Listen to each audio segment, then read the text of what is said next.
escuchan bien? ¿Alguien está contento de estar aquí en la casa del Señor? Amén. Si alguien le gusta sentarse un poquito más enfrente, no los alcanzo a ver, hay mucho espacio, pero gracias por estar aquí, pero de verdad, sin pena, si se quieren sentar más enfrente, está mucho mejor. Muy bien, hermanos, pues hoy vamos a comenzar una serie nueva, como ya lo habíamos anunciado. Hoy estamos comenzando el libro de Génesis. El libro de Génesis, y vamos a estar algunos meses, quizá más del año, estudiando este hermoso libro. Así que prepárese, hermano, abróchese los cinturones, como dice ese dicho, esté pendiente de las predicaciones. Recuerde que cada sermón que se da este domingo se va repitiendo el próximo jueves en la página de YouTube. Así que hoy comenzamos la serie del libro de Génesis.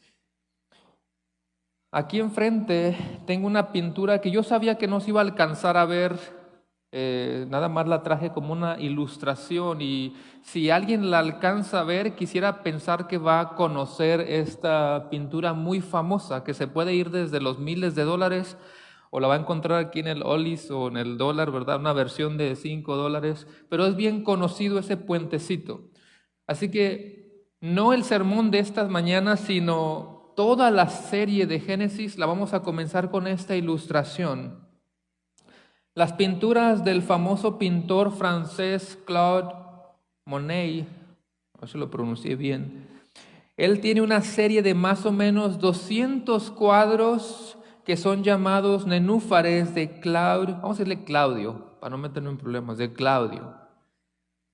Estas pinturas son hechas en su propio jardín, estanques, flores, aguas, cielos, árboles. Es un estilo de pintura contemplativa y serena. El estilo de pintura es impresionista, colores luminosos y cambiantes según la hora del día, de la luz. Es considerada una de las obras cumbre del impresionismo y de la historia del arte.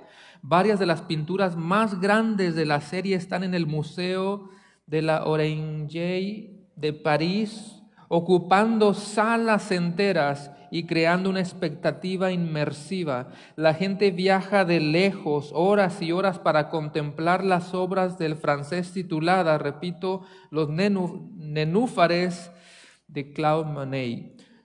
Todos, hermanos, en alguna ocasión hemos visto alguna pintura, si no es de él. Para empezar, ¿quién conocía este puentecito? ¿Alguien lo ha visto por ahí en un lugar? Nadie le gusta el arte. Y hay 2, 3 que les gusta el arte. Pero todos, mira cómo va a cambiar la pregunta. ¿Quién no ha visto en algún cuadro algún paisaje de la naturaleza? Levante la mano. Todos. El hermano Pedro es un experto ahí en la pintura. Fuimos a visitar a nuestros padres allá en Arkansas y fuimos a un lugarcito donde vendían varias cosas de cultura, y estaba una ancianita en la mera puerta pintando ahí en el momento. Tenía unos cuadros enormes. Y es un estilo de pintura diferente, agarra el lápiz de una manera diferente y va haciendo las hojitas del árbol, y yo me quedaba impresionado. Le dije, ¿cuánto se tarda en hacer eso? Como un día más o menos, todo un paisaje. Pero todos han visto paisajes como ese tipo de la naturaleza. Así que todos estos famosos pintores, hermanos, han utilizado sus habilidades de arte para plasmar en un papel o en un material diferente una réplica o una representación de paisajes hermosos. Pero todos ellos están pintando lo que sus ojos contemplan. Y eso que sus ojos contemplan, esos paisajes hermosos, reales, físicos, esos han sido creados por el pintor de pintores, el creador de todas las cosas, nuestro Dios, el hacedor del universo. ¿Quién dice amén a eso? Así que puede ver tantos pintores con muchas habilidades dadas por Dios, pero lo interesante es, ellos están pintando algo que sus ojos miran, pero eso que es real ha sido creado por el Dios del universo. Así que ahora que estamos por estudiar el libro de Génesis, déjeme tomarme unos quizás 5, 7 minutitos para darles unas notas introductorias. Y si usted está aquí primera vez, quizá que se conecta por ahí también, no es que todos los días, todos los domingos tengamos que hacer este tipo de notas introductorias, pero como es el primer sermón de la serie, sí me gustaría darles algunas notas básicas del libro de Génesis, aunque yo sé que aquí hay muchos estudiosos, ¿verdad?, que conocen estas cosas. Pero es bueno nada más de manera muy general y breve, notitas en cuanto a lo que es el libro de Génesis. Y vamos a ir a lo más básico, por ejemplo, que la palabra Génesis viene de la palabra hebrea Bereshit.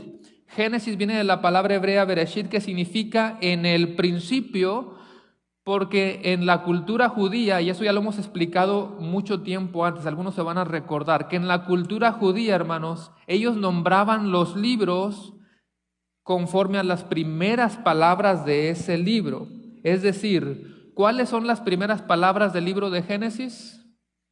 De memoria, en el principio. Bueno, en el principio en hebreo es Bereshit, así que en la cultura judía y sobre todo a los libros del Pentateuco, nombraban los libros dependiendo de las primeras palabras de tal libro. Un ejemplo muy básico, digamos que tú vas a comenzar a escribir tu propio libro, tu historia, y tú comienzas, érase una vez, que yo deseaba de pequeño ser esto, y escribes todo un libro. ¿Cuáles fueron las primeras palabras?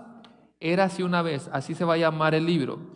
Algunos se van a recordar que el año pasado, creo que fue el año pasado, que estudiamos el libro de Éxodo. Lo mismo, Éxodo en el hebreo es Shemot. ¿Y cuáles son las primeras? No lo tienen que buscar, pero las primeras palabritas de Éxodo es: estos son los nombres. Y no me quiero salir del tema, ¿verdad? Pero dice, estos son los nombres, porque va a comenzar a narrar quiénes son la descendencia, los hijos de Jacob. ¿Cómo se dice estos son los nombres en el hebreo? Este nombre que les acabo de mencionar de Shemot. Así que, ¿se entiende esa idea?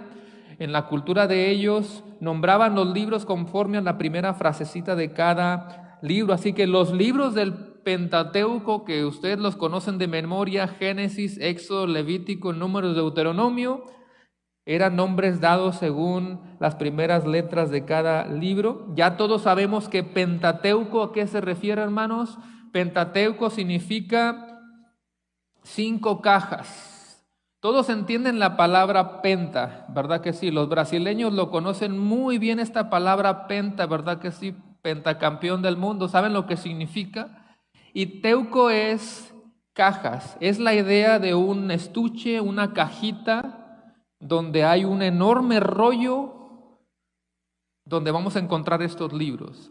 Hay dos posturas, no es lo más importante, pero igual quisiera mencionarlo. Una postura es que quizás son 5 libros, o a lo mejor es un mismo libro dividido en 5 secciones. Una vez más, no lo tengo aquí, pero si usted se imagina un cubo, quizá algunos los han mirado, tú sacas un enorme rollo, pero tan grande, donde vas a encontrar la sección para Bereshit, Shemot o Génesis, Éxodo, Levítico, Número, Deuteronomio. Así que no es lo más importante, pero son las dos posturas de que quizás sean 5 libros o es un solo libro dividido en las 5 secciones. Ahora, una vez más, vaya abriendo su Biblia en el primer libro de toda la Biblia. ¿Y cómo dice ahí, cómo llamas a ese libro? Génesis. ¿Desde cuándo se comenzó a llamar Génesis? Porque ahora ya no dice Bereshit, sino que dice Génesis. Bueno, la palabra Génesis se comenzó a utilizar en la Septuaginta. Les prometo que no nos vamos a poner muy técnicos, no es mucho, es algo breve. Pero ¿qué es la Septuaginta? Y para que aprendamos todos de manera parejita, básico, sencillo, ¿qué es la Septuaginta? Simplemente, digamos, es una traducción. Es una traducción de la Biblia. ¿Alguien se recuerda de qué idioma a qué idioma? La Septuaginta es la traducción de la Biblia del hebreo al griego. Imagínese otro ejemplo para que entienda todo eso de las traducciones. Imagínese que un mexicano allá en su país, en México, comienza a escribir un libro. ¿Y qué idioma se habla principalmente en México? Pues el español. Todo mundo lo va a entender, por supuesto. Pero luego los mexicanos se comienzan a cruzar para este país y con los años se va perdiendo la cultura, se va perdiendo el idioma hasta que ya no hablan español. Son de este color, de esta cultura, pero no hablan en español. ¿De qué sirve que tengan ese libro que escribió alguien allá en México si ahora aquí la misma gente ya no habla el idioma español y no lo puede entender? Bueno, eso fue lo mismo con la Septuaginta. El Antiguo Testamento estaba en hebreo, pero hubo muchos judíos que empezaron a ser dispersados de Israel, empezaron a salir de Israel, así que tenían la cultura judía, pero ya empezaban a perder el hebreo. Por lo tanto, la Biblia se tradujo una vez más, dijimos, el Antiguo Testamento del hebreo al al griego se le llamó la Septuaginta, y en la Septuaginta es que empezaron a aparecer estos nombres: Génesis, Éxodo, Levítico, Número, Deuteronomio. Génesis significa origen, porque ese es el libro de los comienzos, es el libro de los orígenes, hermanos. Hay muchas otras doctrinas que tú has estudiado a lo largo de toda la Biblia. Hay muchas doctrinas que tú has estudiado en el Nuevo Testamento que ahora las vas a poder entender más a la luz del libro del origen, que es el libro de Génesis. Un libro que fue escrito por Moisés, un libro que tiene, ¿alguien se recuerda cuántos capítulos? Ya lo había preguntado hace unas semanas. ¿Cuántos? 50 libros. Y vamos a ver, hermanos, desde Génesis hasta la muerte de ¿quién? Hasta la muerte de José, 1700 años antes de Cristo. Este libro de Génesis, hermanos, casi todos están en la misma página en las dos secciones en las cuales se divide el libro de Génesis. Es raro que alguien tenga otra opinión. Génesis siempre se ha dividido en dos secciones. Primera sección del capítulo 1 al 11 y la segunda sección del capítulo 12 hasta el 50. Ya voy a terminar esta sección, ¿ok? Génesis se divide en dos grandes secciones. Primero del capítulo 1 al 11. ¿Y qué miramos del capítulo 1 al 11, hermanos? La creación del hombre y el pecado del hombre, las consecuencias del hombre, en realidad la terrible condición en la que se encuentra todo ser humano. Todo ser humano que nace viene ahora con esta naturaleza del primer Adán. Así que es muy fuerte la primera sección del libro de Génesis. Repito, estamos viendo la creación del ser humano, pero desobedecimos y por lo tanto miramos la desobediencia y las terribles condiciones del ser humano. Y toda persona que nace hoy, no importa que haya ido a la iglesia, no importa que esté sirviendo o piense, si realmente nunca hubo una conversión genuina, usted sabe cuál es el destino de toda persona que muere sin Cristo. Usted lo sabe, ¿verdad que sí? Ya vienen con esa naturaleza.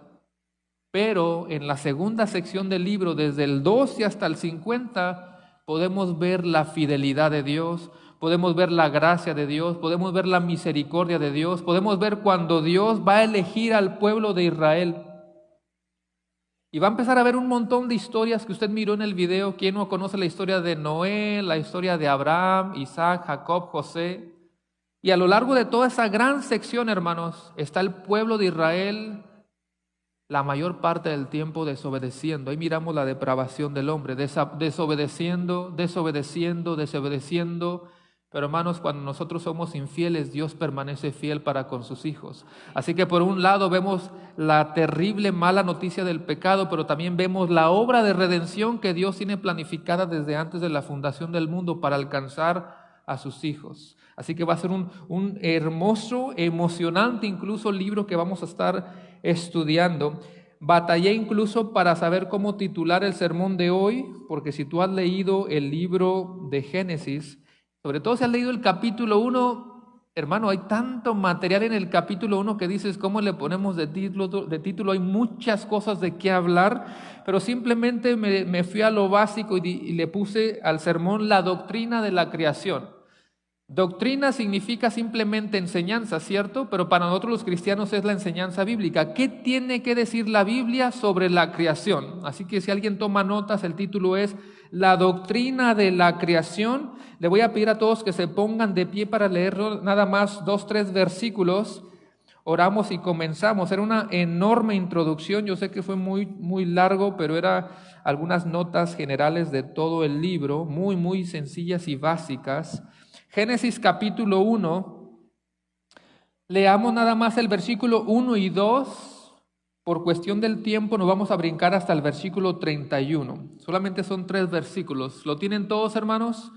Génesis capítulo 1, leamos el versículo 1 y 2, vamos a leerlos todos juntos, hermanos. Dice, en el principio creó Dios los cielos y la tierra estaba desordenada y vacía, y las tinieblas estaban sobre la faz del abismo, y el Espíritu de Dios se movía sobre la faz de las aguas. Leamos el 31 y dice, y vio Dios todo lo que había hecho, Y he aquí que era bueno en gran manera. Y fue la tarde y la mañana el día sexto. Oremos, Señor. Nuevamente venimos delante de tu presencia, Señor, para que tú seas el día de hoy hablando a tu pueblo. Te pido para que tú me des mucha fuerza física, me ayudes a coordinar las ideas y que pueda simplemente ser un instrumento que tú vas a usar para comunicar el mensaje que tú ya tenías preparado para cada uno de tus hijos, para mí también en esta mañana. Señor, ayúdanos a crecer, a sacarle todo el provecho a este libro que estamos comenzando hoy, el libro de Génesis, para que podamos ser edificados, podamos crecer, pero que también podamos mirar a Cristo en este libro. Sé con cada uno de tus hijos aquí presentes. Gracias por este tiempo en tu palabra y te pedimos todos en el poderoso nombre de Cristo Jesús. Amén, amén. Pueden sentarse, hermanos. Acuérdense que estamos en un horario nuevo, no vaya a pensar, oye hermano, ya se está tardando, apenas vamos a comenzar, es un horario nuevo. La primera frase que tú miras en tu Biblia es en el principio. Y si la Biblia comienza con esa frase de en el principio, es porque el universo en el cual nosotros existimos, obviamente, tuvo un principio. Pero si el Dios Trino, hermanos, ya existía y hizo todo de la nada,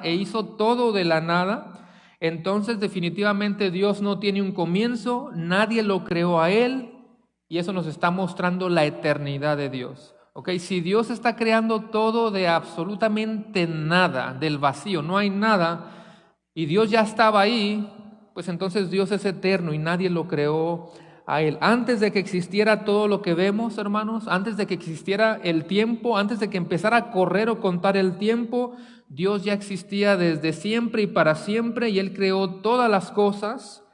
Pero ¿cuándo es que Dios dijo en el principio? Esa frase es muy conocida, en el principio. Tú escuchas la frase en el principio y tu mente vuela hace mucho tiempo. Pero ¿cuándo sucedió eso de en el principio? En realidad no debería de ser una pregunta muy difícil de responder si le creemos a la Biblia. ¿Cuántos de los que están aquí saben que todo esto es inspirado por Dios? Lo creemos, hermanos, pero yo siempre le he dicho, prepárese. Quizá cuando tú hablas incluso hasta con un ateo o alguien que abraza el evolucionismo, se preparan muy bien en ese tema. Tú sabes eso, ¿verdad que sí? Así que qué bueno que lo creamos y decimos todo lo que está en este libro es inspirado por Dios. Pero hay que prepararnos también, como dice Pedro, para dar una razón, defender nuestra fe. Así que por supuesto que lo creemos porque la Biblia lo dice. Solamente tenemos dos opciones. O le creemos a la Biblia o le creemos a la ciencia. Y lo interesante es que a veces ni siquiera la ciencia puede explicar muchas cosas, pero aún así la gente prefiere creerle a la ciencia. Yo desde ya, hermanos, desde ahorita te tengo que decir esto.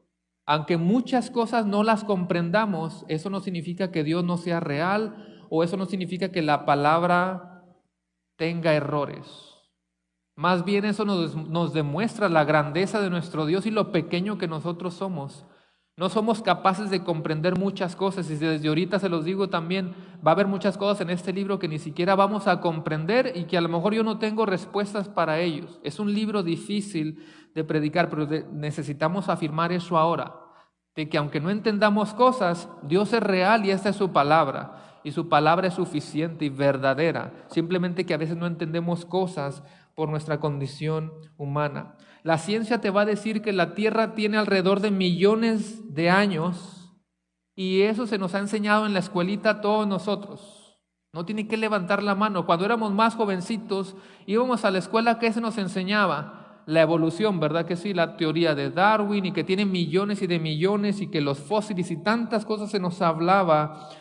Incluso varios cristianos hoy mismo pueden tener diferentes posturas. Repito, entre cristianos pueden tener diferentes posturas. Y quizá la edad de la tierra, alguien puede decir, bueno, eso no es lo más importante. Y tienes razón, no es lo más importante, pero la Biblia sí te da enseñanza sobre la edad de la tierra. Por ejemplo, y te voy a decir que estés ahí en Génesis 1, márcate, quédate ahí en Génesis 1. Si de pronto yo me voy a otros versículos, hermanos, y tú eres rápido para buscarlos, está bien, pero si no, y quieres nada más tomar nota para que no te pierdas, porque ahora sí vamos a ver muchos versículos. Vaya a su Biblia ahí en el capítulo 1, simplemente sígame. ¿Cómo termina el versículo 5? Las últimas palabras del versículo 5, ¿qué miras ahí? Dice, y fue la tarde y la mañana un día, ¿cierto? ¿Será un día de 24 horas o miles de años, como dicen algunos, o incluso hasta millones de años? Mira cómo dice el versículo 8, sígueme ahí en la página de tu Biblia. El versículo 8 dice, y fue la tarde y la mañana el segundo día. ¿Qué dice el versículo 13? Y fue la tarde y la mañana el día tercero. Versículo 19, y fue la tarde y la mañana el día cuarto. Versículo 23, y fue la tarde y la mañana el día quinto. Y hasta el versículo 31 dice, y vio Dios todo lo que había hecho, y he aquí que era bueno en gran manera, y fue la tarde y la mañana el día sexto. Pero muchas veces, hermanos, ya venimos con ideas preconcebidas. Ya venimos con toda la escuela de Darwin, ya venimos con todas estas filosofías que si te topas con la Biblia, tú vas a decir, no, esto no creo que me suena más fácil creerle a Darwin. Por eso les estoy diciendo, antes de empezar toda esta serie tienes que recordarte, va a haber muchas cosas que no vamos a comprender, pero por eso vamos a atrevernos a dudar de nuestro Dios. No, nuestro Dios sigue siendo el mismo de siempre, real, Él existe por siempre. Pero creo que la confusión existe, incluso entre los cristianos, por ese famoso versículo que dice, ya sabe para dónde voy, ¿verdad? Que 1000 años es como un día y un día como 1000 años, o al revés, a lo mejor lo dije al revés. Si alguien lo quiere anotar, eso es segunda de Pedro 3:8. Para el Señor un día es como 1000 años y 1000 años como un día. Y por ese versículo, muchos optan por creer que los días de la creación eran miles de años. Acuérdese de la importancia de estudiar la Biblia en su contexto. Tú tienes que ir a Pedro y entender qué quiso decir Pedro con eso. ¿Realmente se refería Pedro de manera literal a miles de años? Cuando Pedro utiliza esa frase de que para Dios un día es como 1000 años y 1000 años como un día, él está utilizando un lenguaje figurativo. ¿Para qué? Él les estaba enseñando que aprendieran a esperar a Dios. Hermanos, les dice Pedro, aprendan a esperar a Dios. Dios nos tiene, y si estuviéramos en nuestro tiempo, nos diría Pedro, Dios no tiene un teléfono, perdón, un celular, un reloj como los que ustedes tienen. Él no tiene un iPhone como el que tú tienes, no tiene una computadora, no tiene un calendario. Él no se mueve en tu calendario, Él no se mueve en tu agenda. Aprende a esperar a Dios. Eso es lo que Pedro estaba utilizando, lo que él estaba comunicando de manera figurativa, y mire cómo de ahí se puede hacer una errónea enseñanza. Así que por un lado ya vimos que Génesis 1 constantemente está diciendo, y fue la tarde y la mañana un día, ¿ok? Hermanos, lo que estamos tratando de hacer en esta primera sección del sermón es descubrir si la tierra realmente tiene millones de años o son nada más miles de años. La palabra hebrea que se está utilizando aquí en Génesis 1 cada vez que dice día es la palabra hebrea yom, que es Y-O-M, yom, que en la mayoría de los casos se refiere a días de 24 horas. Póngase a pensar en esto. ¿Por qué cuando la palabra día aparece en otras partes de la Escritura no dudamos de que son días de 24 horas, pero cuando hablamos de la creación, la gente tiende a estar dudando? ¿Por qué en otras ocasiones de la Biblia sí lo creemos, pero por qué en Génesis la gente duda y dice que quizá eran miles y miles o incluso hasta millones de años? Hay un pastor que da esta ilustración, este ejemplo, y lo voy a utilizar. ¿Todos se recuerdan? El pueblo de Israel siendo guiado por Josué y tenían la tarea de darle vueltas a los muros de Jericó. ¿Cuántas vueltas? Todos contestaron mal, pero ahí se las dejo de tarea, no fueron 7. ¿Ok? Pero si lo miramos en días para que sea más fácil, ¿cuántos días eran? 7. Ya tienen miedo de contestar. No, sí son 7, sí son 7. ¿Dieron 7000 años de vueltas o eran realmente días normales? porque ahí nadie duda de que son días normales. Es la misma palabra que vemos en Génesis.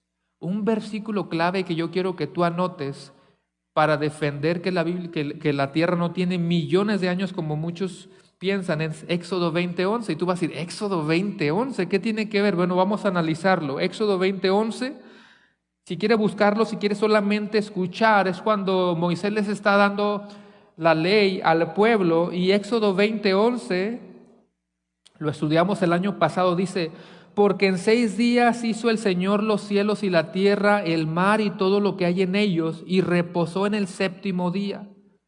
Pero la segunda sección dice: por tanto, el Señor bendijo el día de reposo y lo santificó. Incluso tú puedes leer 2 versículos antes y tomas nota, Éxodo 20, como del 9 al 11 por ahí. Tú lo puedes leer en tu casa. ¿Qué está pasando con Moisés y el pueblo?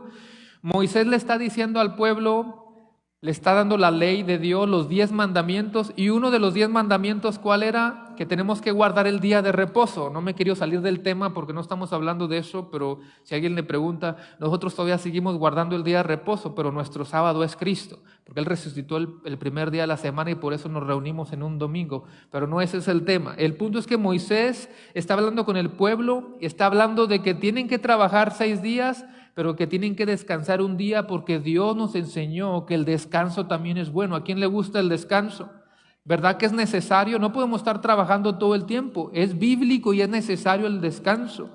Dígamelo a mí, a todos los cabezones que somos tercos de estar ahí y tenemos que descansar, si no el cuerpo nos va a avisar, ¿verdad? Pero cuando Moisés les está diciendo eso al pueblo, ¿qué ejemplo utilizó Moisés? ¿Hasta dónde se fue Moisés? A la creación. Y él está diciendo, en 6 días hizo el Señor los cielos y la tierra, el mar y todo lo que hay en ellos, como diciéndole, así como Él hizo eso, nosotros tenemos que descansar. ¿Acaso Moisés les está diciendo al pueblo, trabajen 6,000 años y descansen 1,000 años? Sería algo absurdo. Tiene que ver con días de 24 horas. Una cosita más, hermanos, que nos ayuda a descubrir cuándo sucedió esa frasecita de en el principio. ¿Hace cuánto tiempo tiene esa frase de en el principio? ¿O cuántos años tiene la tierra?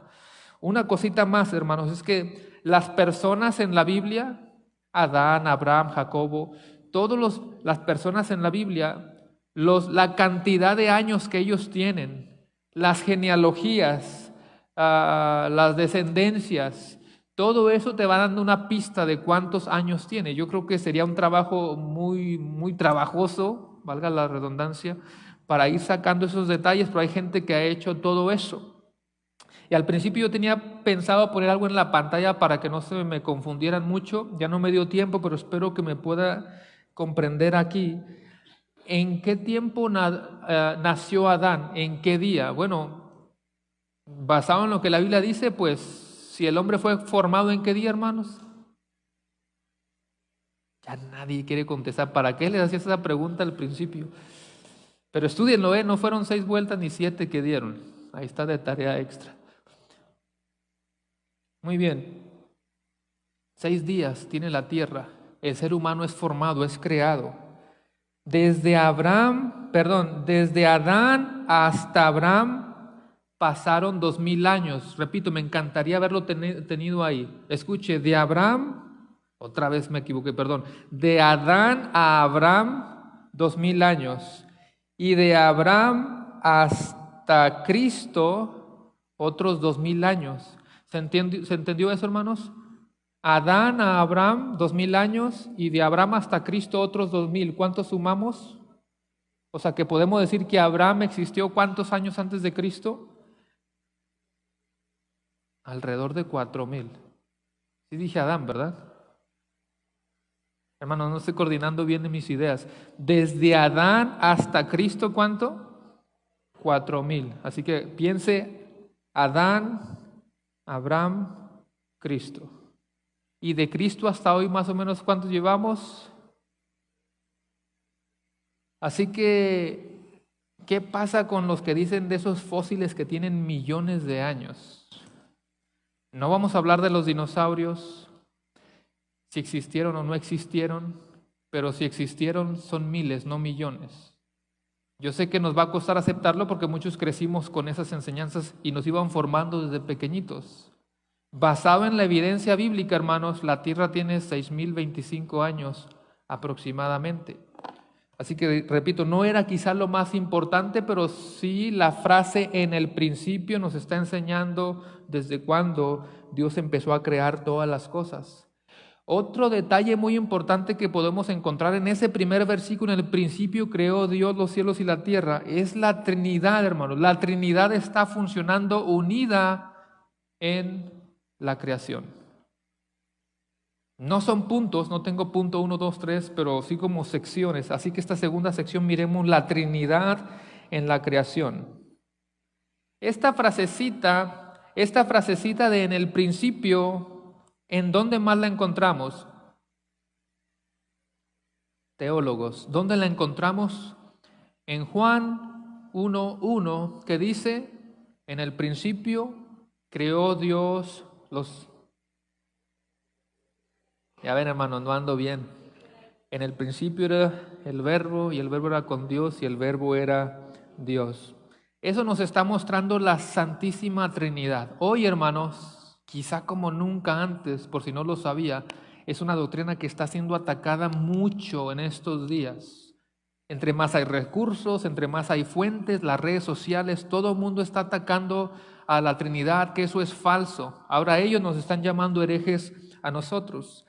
No podemos esperar que la palabra Trinidad aparezca de manera literal en la Biblia, pero sí la podemos ver implícitamente a lo largo de toda la Escritura, y aquí es uno de ellos. El primer versículo de toda la Biblia dice, en el principio creó ¿quién? Dios. Juan 1:1 dice, en el principio era el verbo, y el verbo era con Dios, y el verbo era Dios. ¿Y quién era el verbo, hermanos? Cristo. Y si seguimos leyendo Juan 1 más adelante, si quiere escuchar o buscarlo, Juan 1 del 1 al 3 dice, en el principio era el verbo y el verbo era con Dios y el verbo era Dios. Este era, haciendo énfasis o referencia a Cristo, este era en el principio con Dios, o sea que Cristo estaba desde el principio con Dios. Todas las cosas por Él fueron hechas. ¿A quién se refiere cuando dice por Él? Está hablando de Cristo, el verbo. Todas las cosas por Él fueron hechas y sin Él nada de lo que ha sido hecho fue hecho. Por lo tanto, Dios Padre es el Creador, pero aquí me está diciendo que Jesucristo, el Hijo, que también es Dios, por supuesto, Él es el Creador de todas las cosas. Si alguien toma nota, déjenme darles algunos versículos para ver la Trinidad también. Uno muy famoso o muy conocido es Colosenses 1:16. Colosenses 1:16 dice, por Él, y está hablando de Cristo, por Él fueron creadas todas las cosas, las que hay en el cielo y en la tierra, sean dominios, potestades, tronos, principados. Dice, todo fue creado por medio de Él y para Él. ¿De quién está hablando? De Cristo. La segunda persona de la Trinidad está involucrada en la creación. ¿Y dónde vemos al Espíritu Santo? En el mismo versículo 2 de Génesis, ¿cierto? Génesis 1:2, usted lo tiene ahí en su Biblia, dice, y la tierra estaba desordenada y vacía, y las tinieblas estaban sobre la faz del abismo, y el Espíritu de Dios, ¿qué dice? Se movía sobre la faz de las aguas. Esa frasecita de se movía también se encuentra en Deuteronomio y hace la ilustración de una paloma que, ¿cómo se dice esto, hermanos? No que vuela, sino que aletea. Es la misma frase, un pájaro que está aleteando alrededor de sus polluelos. Es la idea del Espíritu Santo aquí moviéndose, sosteniendo, protegiendo la creación. Y uno más, en el mismo Génesis 1, que usted tiene ahí en su Biblia, el versículo 26, también bastante conocido, dice, entonces dijo Dios, hagamos al hombre a nuestra imagen, conforme a nuestra semejanza, y señoree sobre los peces del mar, en las aves de los cielos, en las bestias, en toda la tierra, y en todo animal que se arrastra sobre la tierra. El versículo 26 siempre ha sido utilizado para hablar acerca de la Trinidad. 3 personas están hablando. Ve que el versículo 26 dice, y dijo Dios. No dice, y dijeron, dice, dijo Dios. Y yo sé, no me quiero tampoco poner muy técnico, por la palabra Dios del hebreo Elohim tiene una connotación plural. No tanto plural en el sentido numérico, sino plural de majestad. Nos está hablando de Elohim. Esta palabra Elohim, hermanos, usualmente, si se utiliza en singular, habla de Dios el verdadero. Si utiliza en plural dioses, hace referencia a los dioses paganos. Pero volviendo al versículo 26, y dijo Dios. Dijo, no dijeron, dijo Dios. Nosotros no creemos en tres dioses. Lo que nos acusan los judaizantes de que nosotros creemos en Dios, en tres dioses. No, nosotros no creemos en tres dioses. Lo mismo que ellos afirman en el Shema es lo que nosotros también afirmamos. Escucha, Israel, Jehová nuestro Dios, Jehová uno es. Nosotros creemos en un solo Dios. Pero el texto está diciendo, y dijo Dios, ¿cuál es la siguiente palabra?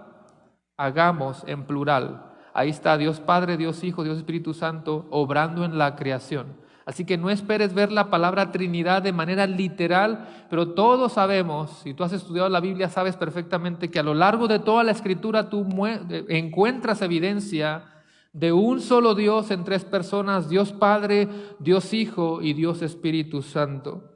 Ahora, le vamos agregando palabras a la frase primera de la Biblia. Primero en el principio, ahora digamos, en el principio creó. En el principio creó. Esta palabra creó viene de la palabra hebrea bará. Y bará, hermanos, en el contexto implica que el universo fue creado de la nada. No es que había cierta materia y que Dios la fue mejorando. No es que había átomos y que Dios los fue desarrollando, no. Esa palabra de creó nos está enseñando que de la nada Dios hizo todo. Hermanos, solo Dios puede hacer eso. Solo Dios. Puede haber algunos buenos magos, ¿verdad?, que nos hacen algunas tranzas, pero solo Dios puede hacer de la nada absolutamente todo.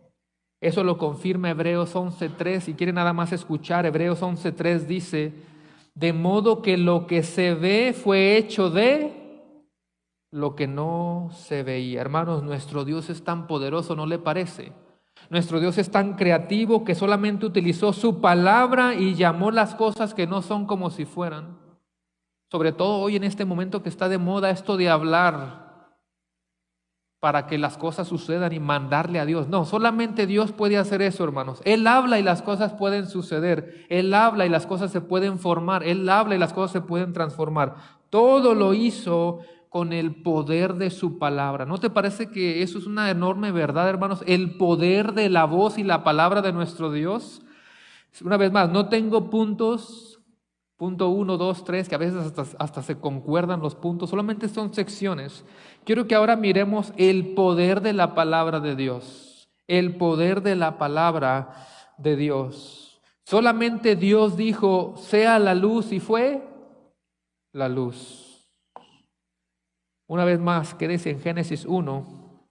Acabo de leer el versículo 3. Y dijo Dios, sea la luz, y fue la luz.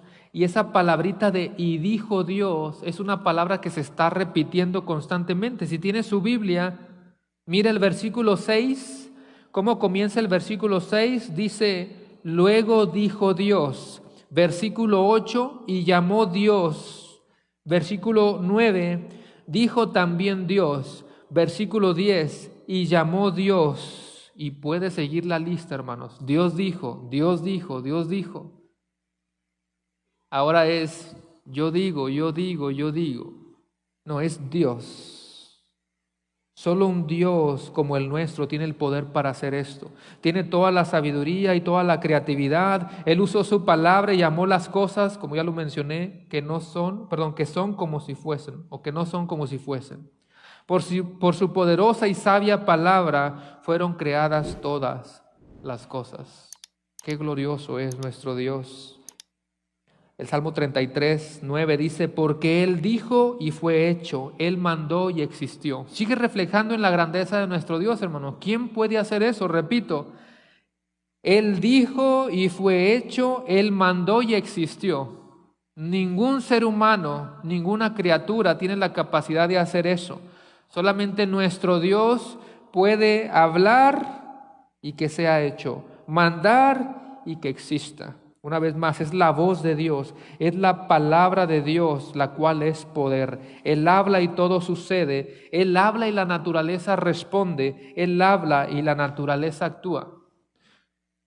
¿Estás comprendiendo? Bueno, hasta donde podemos, ¿verdad? Con nuestro cerebro humano, la grandeza del Dios en el cual nosotros hemos creído y exaltamos, hermano. Es impresionante, ¿no dices amén a eso? Nuestro Dios es impresionante.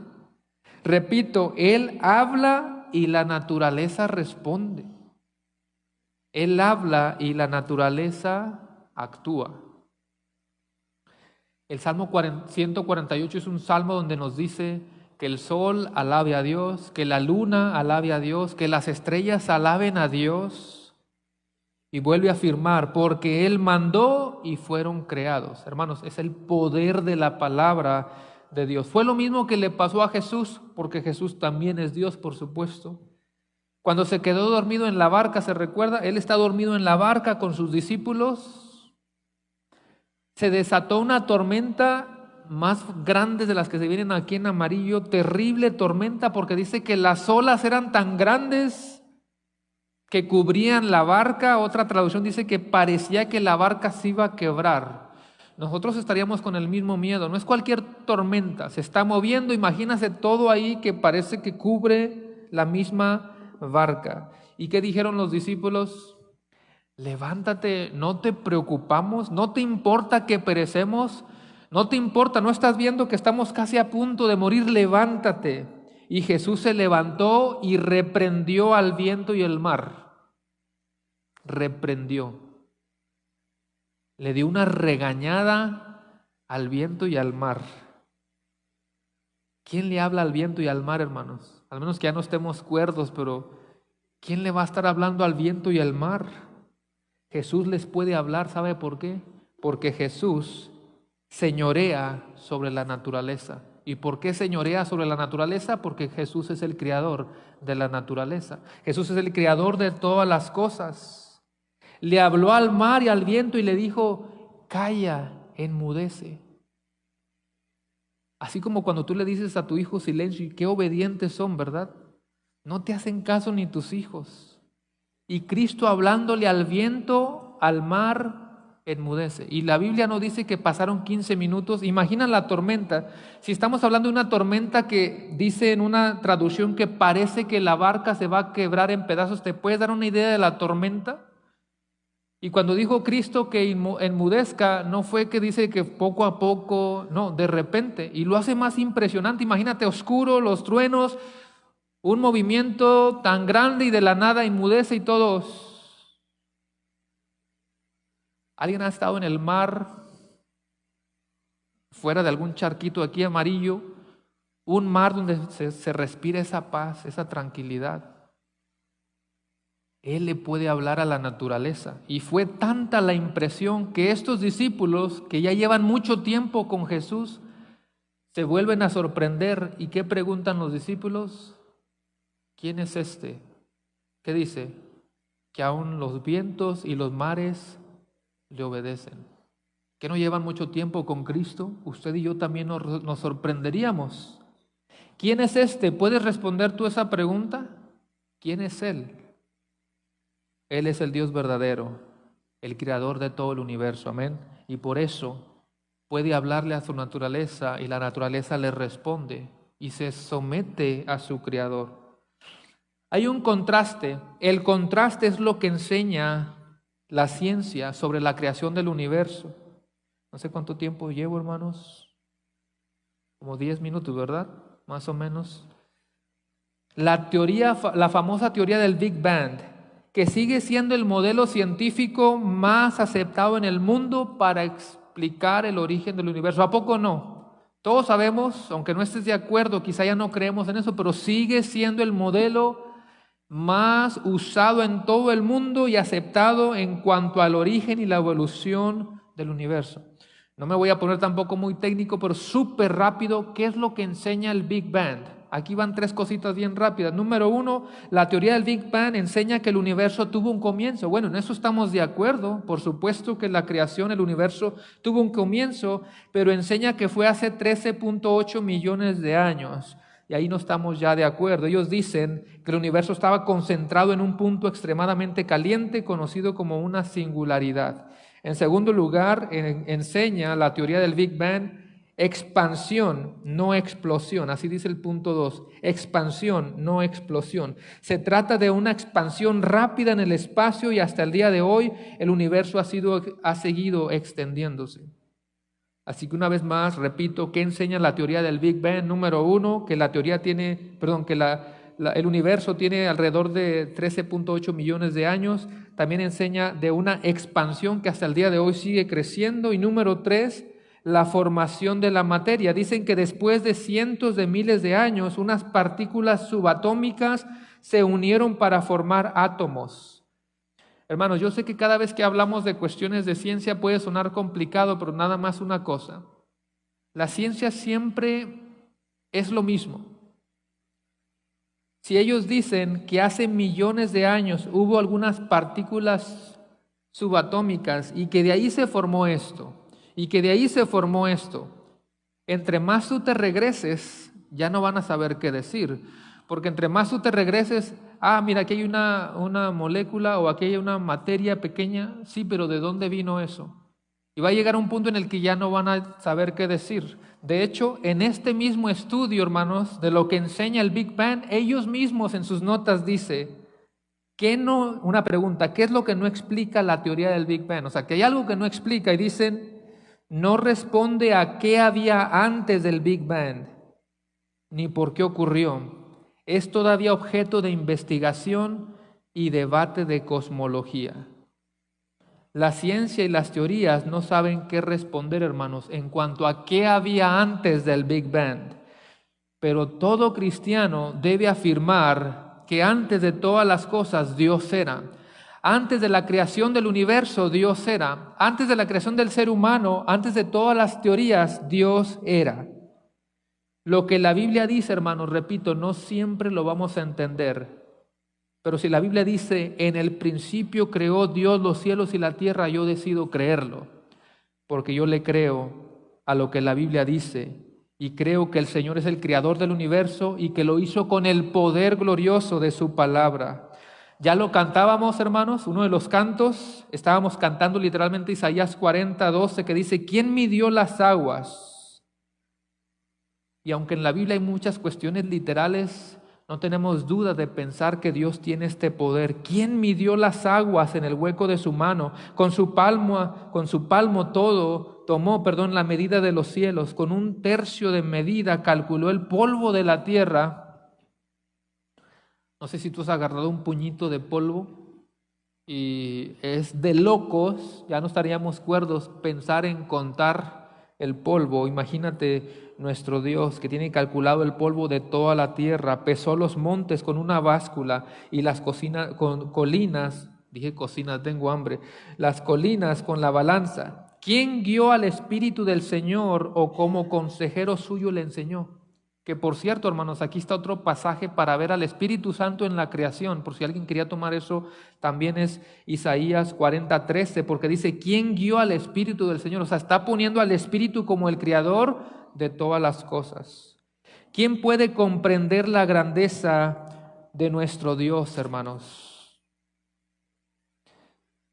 El Salmo 145:3 dice, grande es Jehová y digno de suprema alabanza. ¿Puedes decir ese versículo de memoria conmigo? Nada más dice, grande es Jehová y digno de suprema alabanza. Una vez más, grande es Jehová y digno de suprema alabanza. Y luego dice, y su grandeza, la que estamos confesando, es inescrutable. O sea, que Él es digno, lo creemos y al mismo tiempo no la podemos comprender, porque inescrutable significa que no lo podemos comprender, ni medir, ni interpretar de manera completa. No se puede examinar a fondo la grandeza de nuestro Dios. Le seguimos agregando algo a la frasecita. En el principio creó y luego Dios. Yo sé que esto que voy a decir es un tema muy conocido, muchos lo saben, pero hermanos, la Biblia nunca ha tratado de demostrar la existencia de Dios. No necesita hacerlo. Usted abre su Biblia en el primer libro, en el primer capítulo, en el primer versículo, ¿verdad que la Biblia no se tomó primero unos ciertos capítulos para explicarte de que Dios sí existe? Da por sentado que tú lo crees. Tú abres, repito, Génesis 1:1 y ya dice, en el principio creó Dios. Así que no necesita demostrar la existencia, da por sentado que creemos en eso. Así que comienza diciendo, en el principio creó Dios, y la razón por la cual no se nos explica más es porque Él existe desde siempre. No se nos puede explicar un comienzo de Dios porque Dios no tiene ningún comienzo. Él existe desde siempre. Nada creó a Dios, y esto nos está hablando de su autoexistencia y de su autosuficiencia. Ya lo hemos estudiado anteriormente también. Una vez más, el hecho de que la Biblia ya dé por sentado que nosotros creamos que Dios existe, nos está enseñando que Dios es autoexistente y es autosuficiente. Creo que fue también el año pasado que estudiamos los atributos. Es el atributo que se llama la aceidad de Dios. De manera muy breve, hermanos, analicemos estas dos frasecitas. Dios es autoexistente y Dios es autosuficiente. Primero, Dios es autoexistente. Eso significa que Él existe por sí solo y que existe desde siempre y para siempre. O sea, Él es eterno. Todos nosotros, hermanos, somos seres creados. Las plantas son creados, los animales son creados. Tenemos un comienzo, pero Dios es eterno. Dios no tiene un comienzo, y por eso fielmente podemos creer y afirmar de que Dios es el alfa y el omega, el principio y el fin, el que es, el que era, el que ha de venir, el mismo ayer y hoy y por los siglos. Él es el Dios eterno, existe desde siempre, desde la eternidad hasta la eternidad. Él es Dios. ¿Usted lo cree? Existe desde siempre. Así que Él es autoexistente, pero también Él es autosuficiente. Él se sostiene por sí solo, sin el apoyo de nadie más, sin el apoyo de nada más. Usted y yo somos dependientes de algo. Somos dependientes de Dios. Hermanos, si no fuera por Dios, ¿qué sería de nosotros? Usted y yo necesitamos los recursos del Creador, los recursos que el Creador provee para subsistir. Las plantas, los animales, todos necesitan los recursos que el Creador provee para poder subsistir. En su providencia divina, Él va sosteniendo el universo.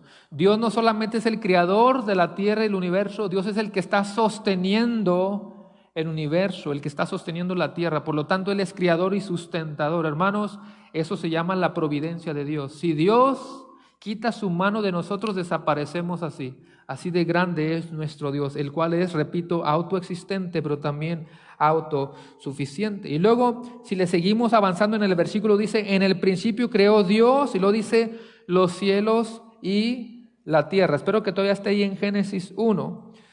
Ha habido mucha especulación, muchas teorías en cuanto a lo que pasó del versículo 1 al versículo 2. Génesis 1:1 dice, en el principio creó Dios los cielos y la tierra. Y luego Génesis 1:2, ¿qué dice? ¿Lo tiene ahí? Y la tierra estaba desordenada y vacía, y las tinieblas estaban sobre la faz del abismo, y el Espíritu de Dios se movía sobre la faz de la tierra. Muchas cosas se han dicho, por algunas que voy a mencionar aquí. Primero, algunos pueden decir que quizá esta fue el área, ¿cómo se dice? La etapa, el periodo donde existieron los dinosaurios. Otros pueden decir que del versículo 1 al 2 hay miles de años, hay un espacio grande de años incomprensible. Otros también pueden pensar que en ese periodo del versículo 1 al 2 fue donde Satanás fue lanzado del cielo a la tierra cuando se rebeló contra Dios, y fue lanzado a la tierra con una tercera parte de los ángeles. Hay muchas cosas que se han dicho, ¿ok? Y le vuelvo a mencionar que aquí hay muchas áreas que son difíciles, porque si la Biblia no da mucha información, hay que saber hasta dónde escarbarle, y donde ya no se puede, no se puede. Primero que nada, yo personalmente no creo que hay una capa enorme de miles de años.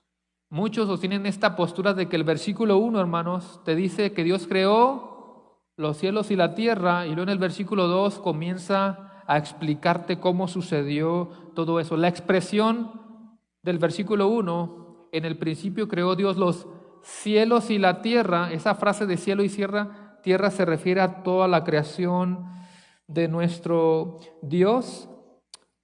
Como lo mencioné al principio, la parte de...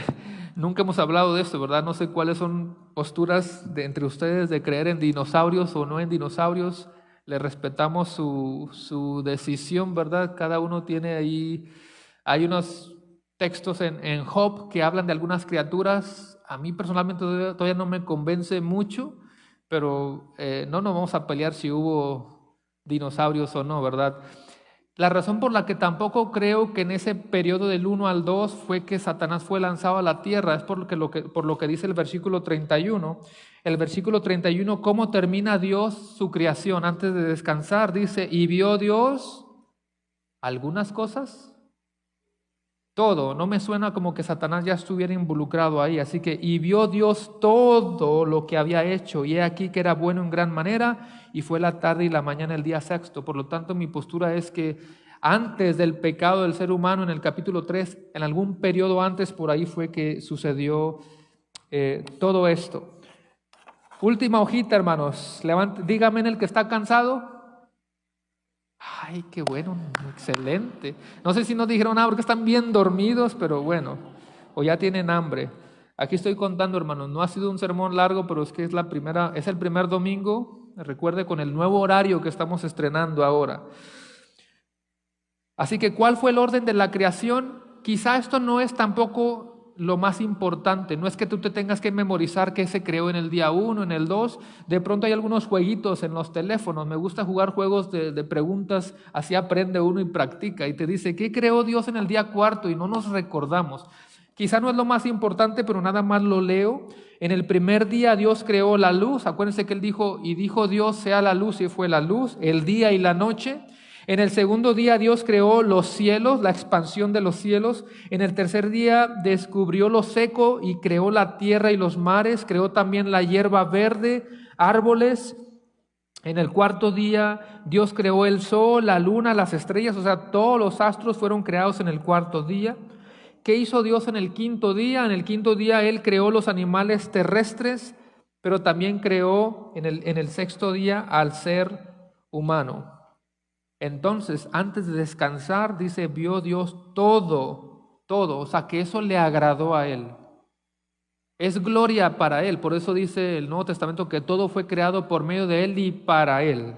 Él vio que todo lo que había hecho, y aquí que era bueno en gran manera. Una vez más, hermanos, qué grande es nuestro Dios y digno de ser en gran manera alabado. En gran manera alabado. Así que voy a concluir con esto. Una pregunta de reflexión. ¿Quiénes somos al lado de este enorme y gran Dios? Si pudiera nada más comenzar a reflexionar en esa pregunta. ¿Quiénes somos al lado de este enorme y gran Dios? ¿Puedes reflexionar en esa pregunta en tu lugar? Empezar a pensar, reflexionar. ¿Por qué el ser humano se empeña hoy en ponerse al nivel de Dios? Y no solamente en el mundo secular, en algunas iglesias, o digamos entre comillas iglesias, que quieren hacer sentir al hombre a la altura de Dios. Ese es un falso evangelio. Una de las mejores cosas que podemos apreciar al estudiar la doctrina de la creación es ver lo grande y enorme que es Dios y nuestra pequeñez.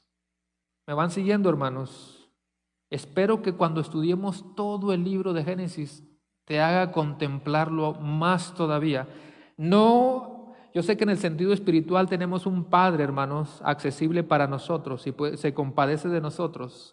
Él siendo el Dios que es y nosotros los pecadores que somos, tenemos acceso al trono de la gracia. Pero cuando hablamos de su deidad y quiénes somos nosotros, ahí sí, hermanos, espero que Génesis nos muestre lo grande que Él es y nuestra pequeñez.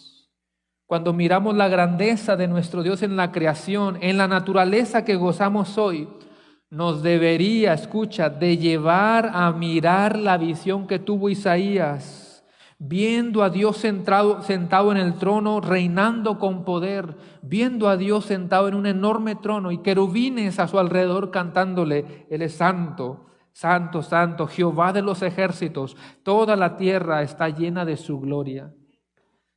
Isaías terminó diciendo, ay de mí. Buen mensaje para nosotros, ay de mí, que soy hombre muerto.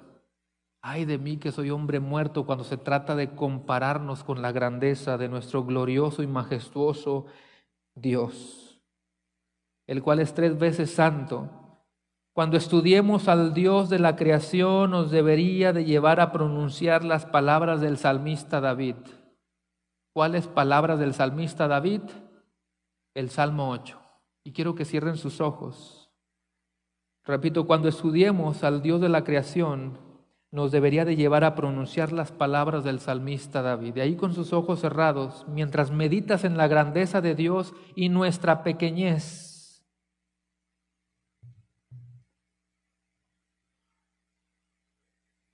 Di lo que el salmista David dijo, ahí en tu corazón, ahí en tu lugar.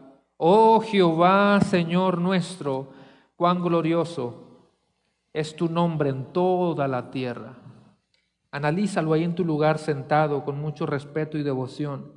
Has puesto tu gloria sobre los cielos, de la boca de los niños y de los que maman fundaste la fortaleza a causa de tus enemigos para hacer callar al enemigo y al vengativo. Cuando veo tus cielos, obra de tus dedos, la luna y las estrellas que tú formaste, digo, ¿qué es el hombre? ¿Qué es el hombre para que tengas de él memoria? Y el Hijo del Hombre para que lo visites. Le has hecho poco menor que los ángeles, y lo coronaste de gloria y de honra, y le hiciste señorear sobre las obras de sus manos, de tus manos.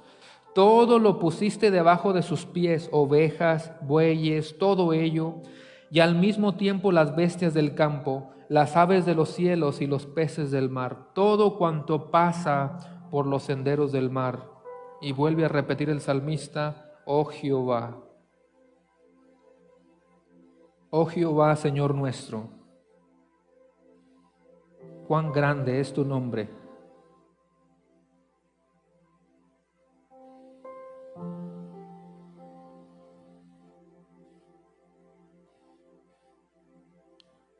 Medita en la palabra y con tus propias palabras habla con el Señor. Y di las palabras del salmista, oh Jehová. Veo todo eso y digo, ¿qué es el hombre para que tengas de él memoria? Oh Jehová, Señor nuestro, cuán grande es tu nombre en toda la tierra.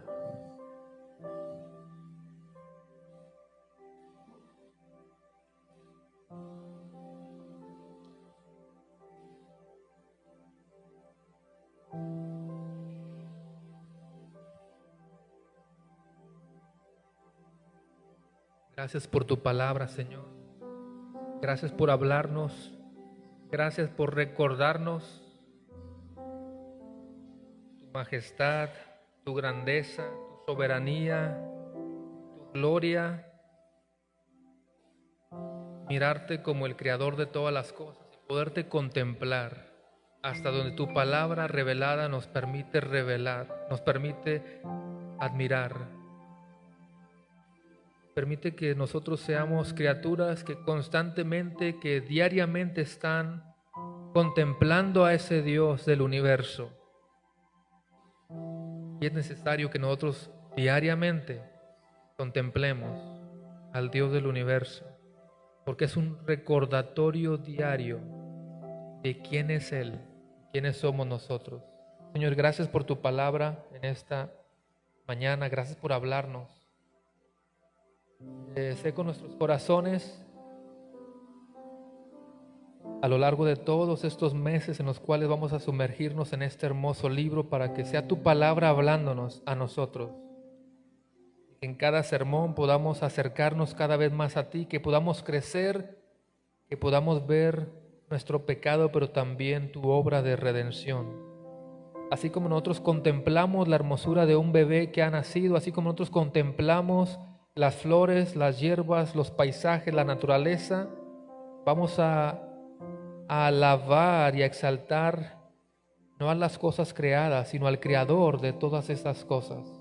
contemplarte, contemplar la hermosura de nuestro Dios. Te exaltamos, te bendecimos. Te pedimos todo esto en el poderoso nombre de Cristo Jesús. Amén.